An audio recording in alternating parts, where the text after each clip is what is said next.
আজ বাড়িতে গেস্ট এসেছে দেখে ভাবলাম পনির টিক্কা মশলা করি।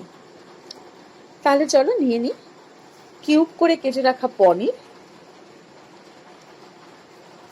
এখানে নিয়েছি টমেটো বাটা, 5 চামচের মতো টক দই, আর এখানে নিয়েছি আদা জিরে বাটা। টমেটো, ক্যাপসিকাম আর পেঁয়াজগুলোকে বড় বড় করে টুকরো করে কেটে নিয়েছি। আর মশলা বেশি লাগবে না, শুধু হলুদ, জিরে গুঁড়ো, নুন স্বাদ মতো আর চিনি স্বাদ মতো। তাহলে চলো ম্যারিনেট করে নিই।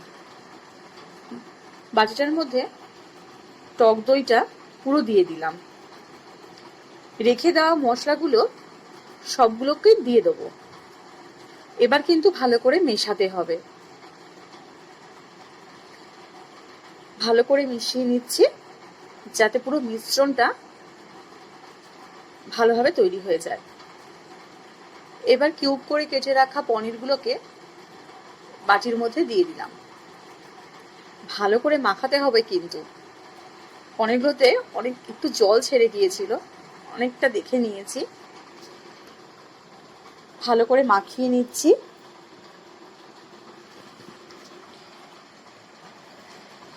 ভালো করে মাখিয়ে নিয়ে কিন্তু 10 মিনিটের জন্য কিন্তু আমাকে রেখে দিতে হবে ঢাকা দিয়ে।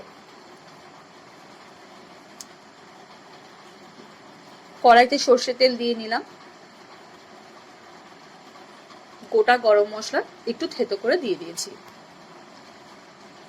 আদা জিরে বাটাটা দিয়ে দিলাম। একটু নেড়ে টমেটো বাটাটাও দিয়ে দিলাম।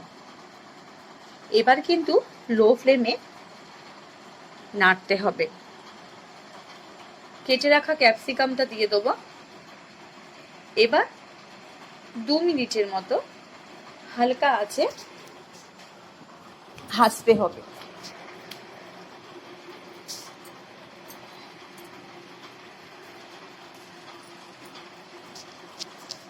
টমেটোগুলোকেও দিয়ে দিচ্ছি।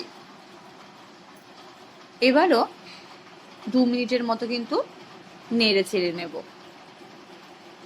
সেই লো ফ্লেমে। একটু হলুদ দিয়ে দিলাম, কারণ যেহেতু আমি ম্যারিনেট করার সময় আগেই পনিরের মধ্যে হলুদ দিয়ে দিয়েছি। নিয়ে নিয়েছি সানরাইজের লাল লঙ্কা গুঁড়ো, অল্প একটু দেব, বেশি দেব না। একটু নেড়ে চেড়ে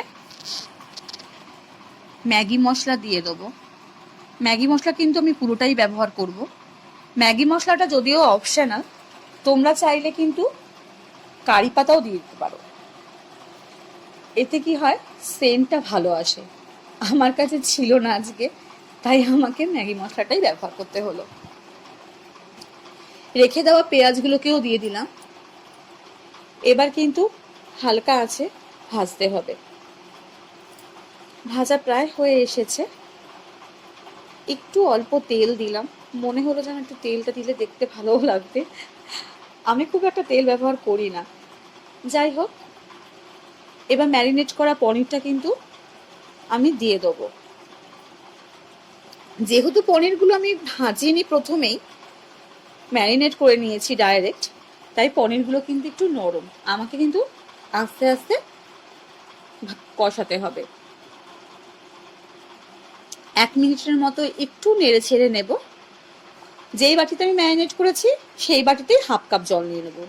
জল কিন্তু এইটুকুই, আর বেশি দেব না, কারণ এটাতে বেশি খুব একটা জল ব্যবহার করা হয় না। চলো একটু ভালো করে নাড়িয়ে নিই। হয়ে গেছে আমার পনির টিক্কা মশলা প্রায়। দেখো, জলটা আমি একদমই অল্প ব্যবহার করলাম।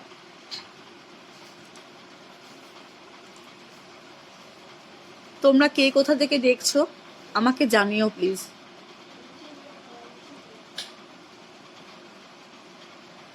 হয়ে গেছে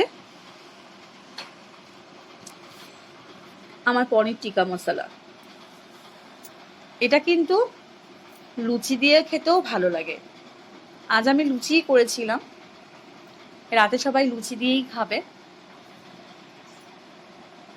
তাহলে চলো তোমরা সবাই সুস্থ থেকো, ভালো থেকো। আজ বাই।